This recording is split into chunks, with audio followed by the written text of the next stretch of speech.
Okay. I'm doing great. I hope you guys are doing great as well.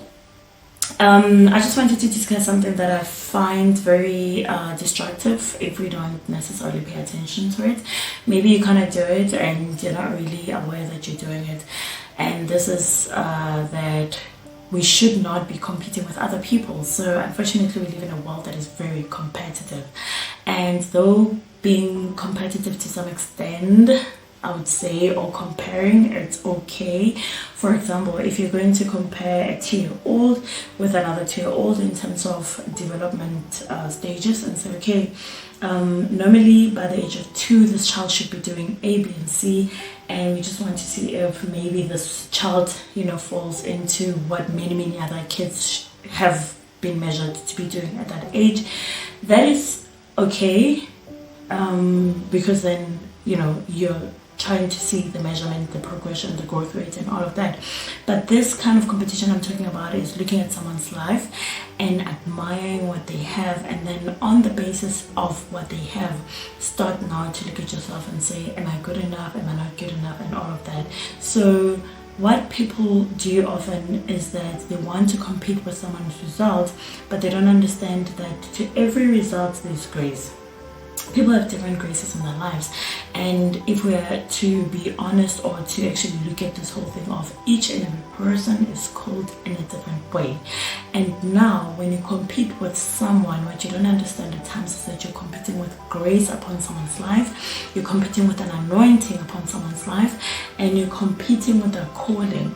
And if you do that, unfortunately, what it simply means is that you're competing with the hand of God upon a person. Now, if you understand what that is, then you'd understand very quickly that it is actually a waste of time to compete with people versus seeking the Lord for your own path. Each and every person who's in this world has a path that God has predestined for them, and that path, you find it when you seek first His kingdom. All these things, His kingdom and His righteousness, all these things are added unto you. So it is very important to know that each and every person is different, and is different for a reason.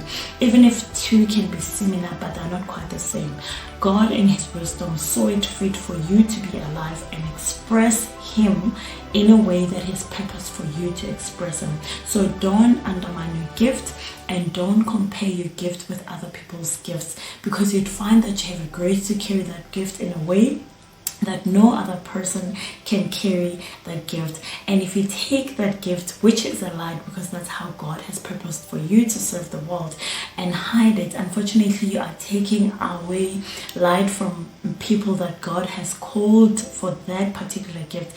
Remember, though the gift is given to you, it is not for you to hide it.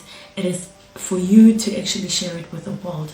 So don't compete with any other person because you don't understand what God has placed upon their life. I'll give you a quick example. There are people that are graced to be doctors.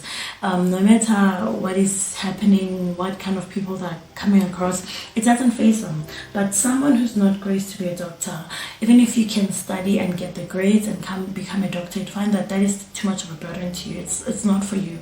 It's not that you didn't make it in terms of grades.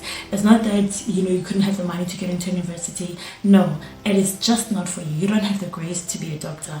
And it's like singing. There are people who have good voices, but they don't have the grace and the anointing to draw people to the Lord. Different things.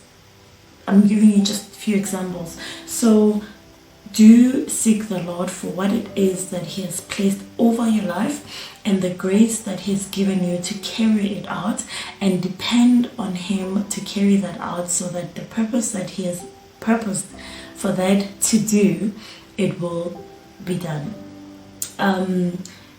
Enjoy your life, love yourself and love who God has called you to be, and give that to others and share it gracefully. And you'll see that you're not going to be looking at other people and saying, maybe I can do that, or I want that, or whatever the case is.